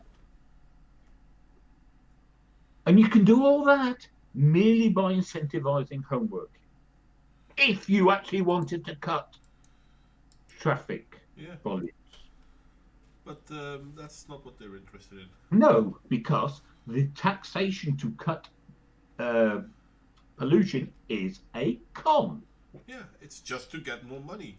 But that's the thing, though. I mean, this is why they added the 25 cents van Kok, which I talked about earlier. Why? Because government needed more money. They actually said it. This is how blatant they have become. Oh, no, yeah, we're doing this because we want more money. So, and then you get you frigging groups going, well, why don't you just fund it out of government? Yeah. Yeah. But I can still remember, but this is before the Euro time. The liter price of a liter benzene was close to 2 guilders 50, which is a little bit more than €1. Okay. And there were actual riots not, but there were protests and blah blah blah. Basically, The Hague got gridlocked because of it. Yeah. We're paying nearly twice that now. That's all. And no one talks. Yeah, I mean, I remember when petrol. I remember being shocked when petrol became 50p a gallon. There were 4.5 something liters to a gallon. And that's 50p, and then it became £1 a gallon, and now it is £1.25 a litre. Yeah, brilliant, isn't it? It's incredible, and it doesn't make sense because if you look at the prices. I mean, don't get No, it does make sense because in the United Kingdom they had an explicit stated policy of increasing the duty on fuel by above the rate of inflation every year as a deliberate policy to reduce car usage. And guess what? It doesn't work. It just taxes the working poor. Yeah. Because they're the ones that need to go from A Yeah, to B. yeah. If somebody has, and not just that, but if you, it's like this. Whenever I could, I would negotiate with work to have flexible hours so I could avoid the worst of rush hour. Okay, Mm-hmm. and that helps everybody. It reduces the congestion during rush hour, and it means that my journey is more fuel efficient. Mm-hmm. Okay, but most people can't. Most people, they have to go to start at this time, and everybody's the same. And they finish at this time, and everybody's the same. Yeah. And it's like people don't do it because they like it or they want to. It's because they have to. Yeah. And we're not allowed to question it. And all the time, my poor wife, she used to live at the very, very, very, yeah, it depends where you live, Richard.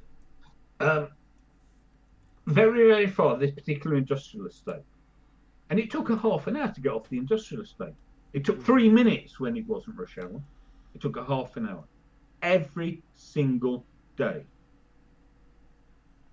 And I'm like, God, why don't they just stagger the start and end times? Even a bit would make a big difference. Yeah. But no, there's just this sheep mentality. Every company starts at 9. Every company finishes at 5. For fuck's sake. And it's not necessary for the vast majority of your economic activity to be literally in lockstep with everybody else. Mm. As long as you have an adequate overlap. Yeah. It doesn't make sense. I mean, do you want... Because they're lying shits whose real motivations are not what they claim. No, that's true. They're not in it to help people. Or worse, a politician goes in, right? And he's told by an expert that there's this crisis and that he needs to do something. And then he goes to another expert or even the same expert and says, so what can I do? And that expert lies to them and pushes their own self-interest instead of the general self-interest. Yeah, true. Or the politician thinks, oh, well, what's easy to achieve? Because it's easy to just stick some money on a tax and say it's doing good than it is to actually work out how to modify the economy so that there's a lot less commuting. Yeah. Even though it's only the latter which will actually reduce the amount of vehicle use and thus congestion. And also, if people have to use their cars a lot less, it will free up all their earnings for more productive aspects of the economy. Yeah. You think that would be a good thing? It's weird though. I can't understand that we are still in this problem and yeah, no, the environment, this and that, blah blah blah. The thing is, we have so many solutions, and we're being taxed to death. Because tax is the hammer. And everything else must be a nail. Yeah. Yeah, that's true. Anyway, we've been busy for nearly 2 hours. Richard, you are forgetting problems of geography. There are areas where only cars can do. Only what can do? Infrastructure. Well, he mentioned bicycles. Okay. North, it's horrendously hilly, which it is where I live. Then he's saying taking trains. Yeah, I live in an area that has a commute up to London. God help you if you have to use a commuter train. Yeah. Because by the train time the train pulls into our station, you are literally squeezing room only. Okay. So, you know, you're packed in vertically like a sardine into every available inch. Okay. None of this, oh, I'll sit down and I can get some work done, because that's just not even an option. Okay. And that's fine from here to London, which is 30 odd miles. Okay. But everywhere else you could possibly work, there aren't the trains, because it's just not that simple.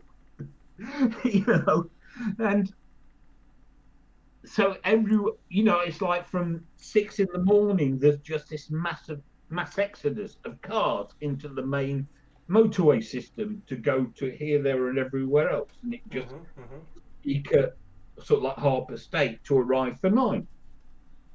And the multiple motorways in a very small space grind to a halt every single day from the amount of traffic, because everyone's doing the same. And do you think a single person would not use an alternative if they could? Of course they would. Yeah. This is my point. And it's all right saying, oh, well, you would get multiple rush hours. Well, if you stagger the traffic more evenly, it would still be less bad. That's the problem. Yeah. And it's. And as I said, you don't take a train, you stay at home. You work in the information technology. Well, certain jobs working from home is absolutely doable. Yeah, and that's what I'm saying. And you only need to hit a portion. This is the point.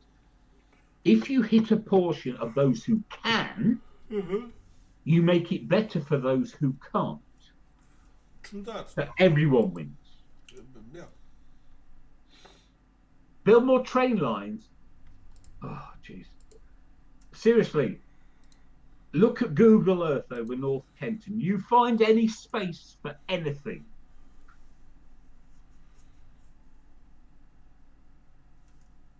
Actually, we could do that.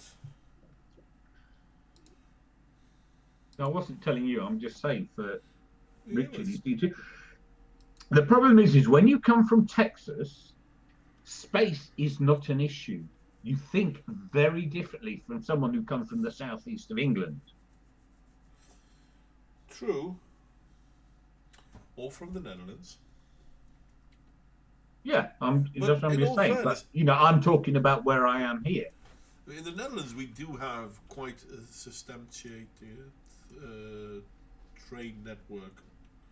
Yeah, but the point is, it is inherently limited because it hasn't the point-to-point flexibility of something like, I don't know, the car. True that. Public transport is all good and well if you don't have anything else, but... Well, no, it's all well and good for particular types of journey. As I say, I live in a town which is a commuter town for London. Yeah. Yeah, I mean... And there are a lot of them in this area because we're all close enough for people to commute to and from London. Yeah. And a lot of people do so, and that is fine. But the point is, that is only part of the economy. That is only part of the commuting need, and a vast majority of other activity just... It's like my wife has worked at a lot of companies, one of which was in an agricultural station in the middle of farmland. You couldn't even get a bus anywhere close to it. Yeah, and it's kind of funny because at the beginning of the stream, before the stream really, Michael was talking. No, it wasn't in the stream. That was on Minds. Michael asked me, because he goes to Amsterdam pretty soon-ish, what would be easier, and if there's parking space and whatnot. But if you go by plane... Only for parking for boats, because they have all those canals. No, you'd have parking spaces for cars as well. But it's fucking expensive. But if you come by plane, you land in, how do you call it?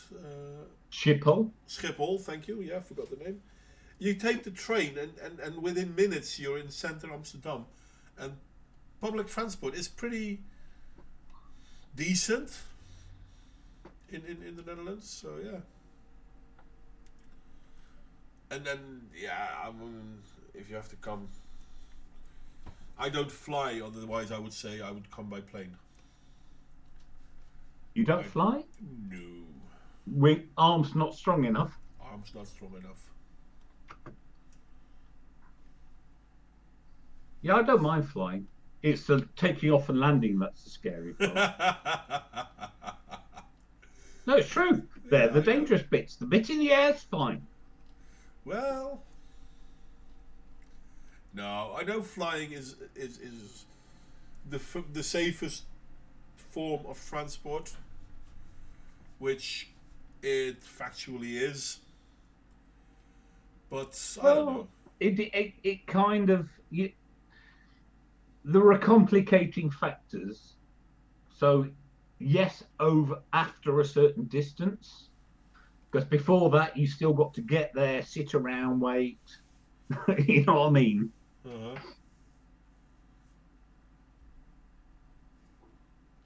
Yeah. And that's another thing. I mean, well, if you go by plane, oh, you're there in half an hour. Yeah, but you have to wait 2 hours for logging in, and you have to wait 2 hours. Yeah, you have to wait for your luggage to come off. And, So that's like 5 hours, which is still not as much. I mean, if for example, I would go on holiday with my wife to Poland, going there by plane would take us 5 hours because going in, logging in, blah blah. Going by car would cost me 12 hours. yeah. The difference being that if I'm in my car driving to Poland, I can already look at the scenery and yada yada blah blah blah. Well, I mean, it's pros and cons. So, as I say, I live near a, that my town has a station which goes into London. It's actually goes to St Pancras and draws up alongside where the Eurostar pulls in now. Uh-huh. And over the road from St Pancras is King's Cross, Uh-huh. and the train from King's Cross goes to half a mile from where my mum lives. So, with a short walk at either side and then crossing the street in the middle in London, I can get a train from my house to her house. Yeah. Just one change. It's amazingly convenient. And it is quicker than driving. But it is also at least twice as expensive. Yeah. Even for one. Now, when I was with my wife, you can imagine two people's train tickets instead of practically the same price for the car. Yeah. And this is a fundamental problem with public transport. When you have private transport, the economics are you pay a lot up front for the infrastructure, the vehicle, its maintenance, taxation, etc. But its relative cost of use is low, so you are incentivized to use it. With public transport, it's the exact opposite. You don't pay a lot for the infrastructure, Uh-huh. but you pay through the frigging nose every time you want to use it. Yeah. Now, the funny thing is, where I used to live in Sheffield, the world famous Socialist Republic of South Yorkshire, they actually had brilliant public transport. And here's what they did. And do you remember what I said about the dramatic changes? Mm-hmm. What they wanted to make it almost free to use.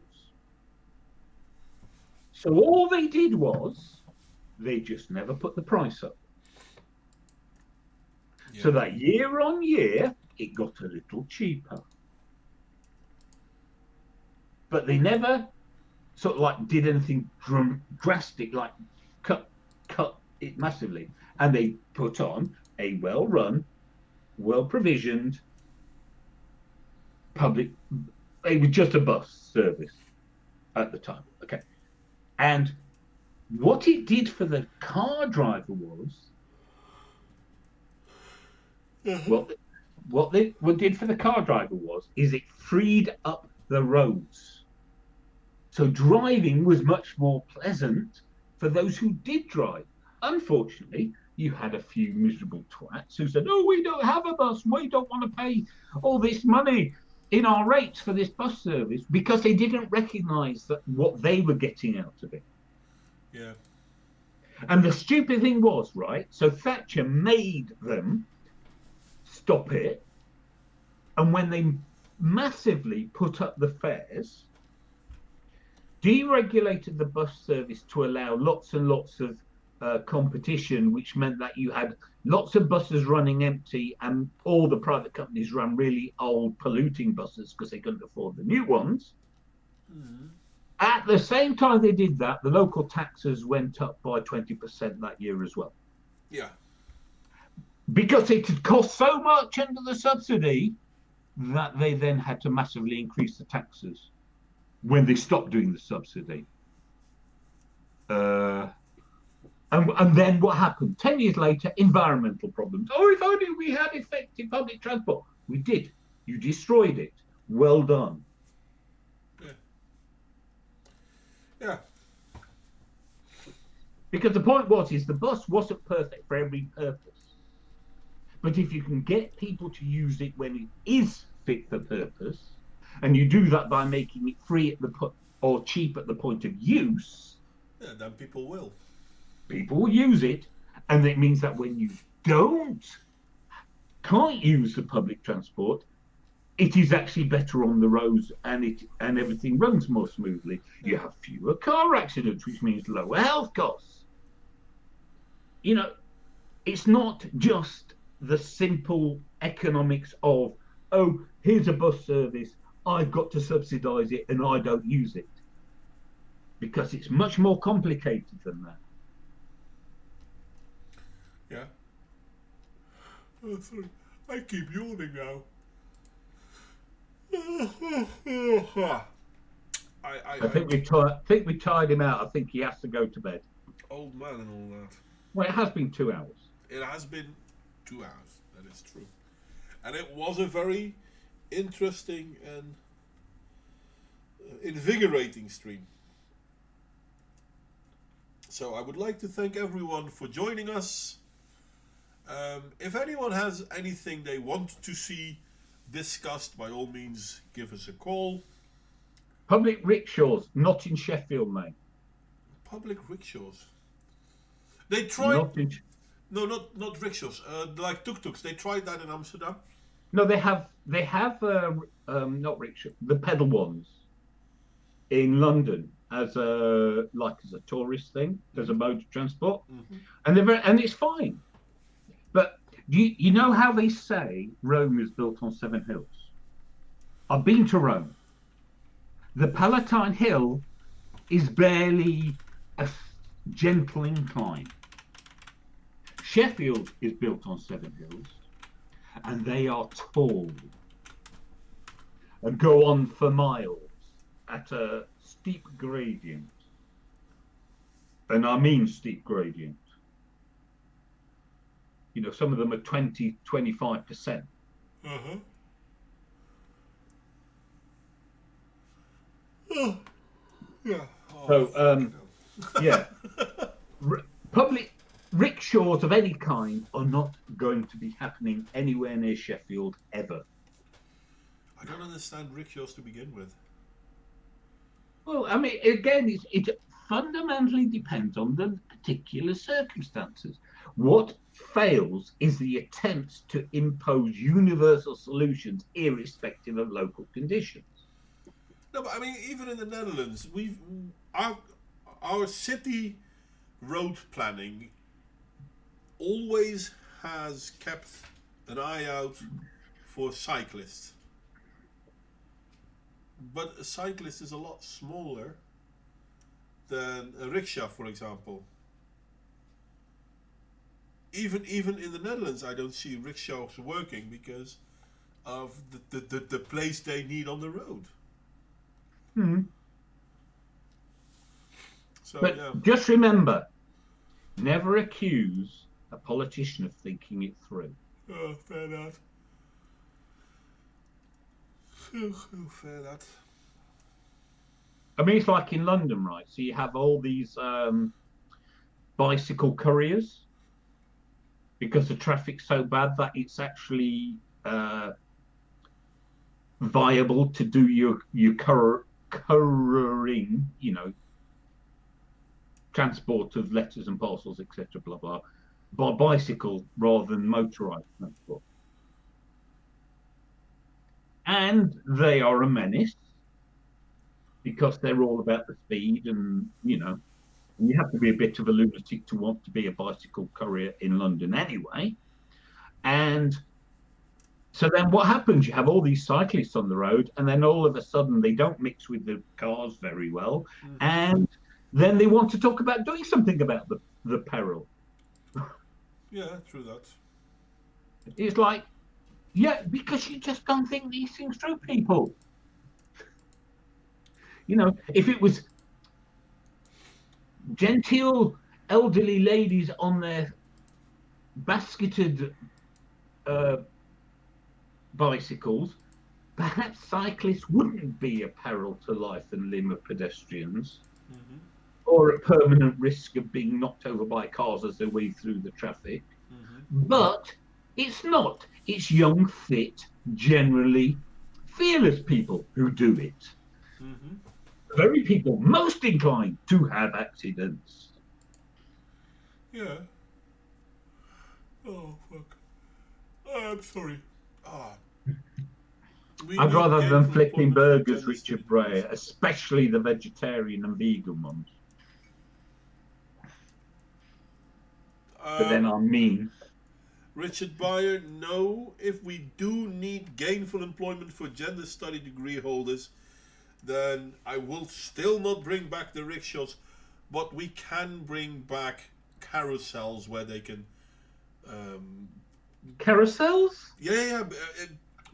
You can set up an electromotor to a carousel, and if you then spin the carousel, you will. You mean as kids' entertainment? No. Well, they are. No, a carousel. It's got horses on it. Goes round in a circle, and it's purely for decorative and entertainment. Again, John, let me finish. Let me explain. If you have a carousel, which is powered by an electromotor, when you put electricity in, the motor starts turning, which then turns the carousel. What you could also do is turn the carousel, which get the motor spinning, which creates electricity back into the system. Yeah. So that's something they can do. Carousel spinners. Okay, but I wouldn't bother calling it a carousel because that has particular connotation. Yeah, but you can still have kids in there to enjoy it.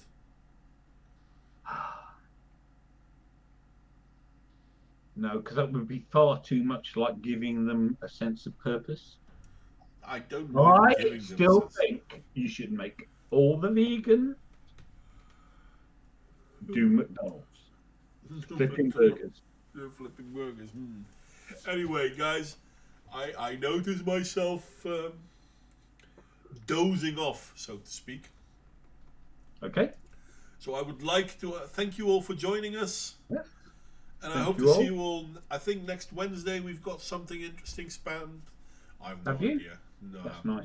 Clue. Wait, our last Wednesday was a good one though. Good. I'm glad I missed it. Yeah, I enjoyed it. And I hope to see you all next time. John, you want to say something? No. Okay, well in that case I'm just going to end the stream, which means that I click on the button now and then press end again.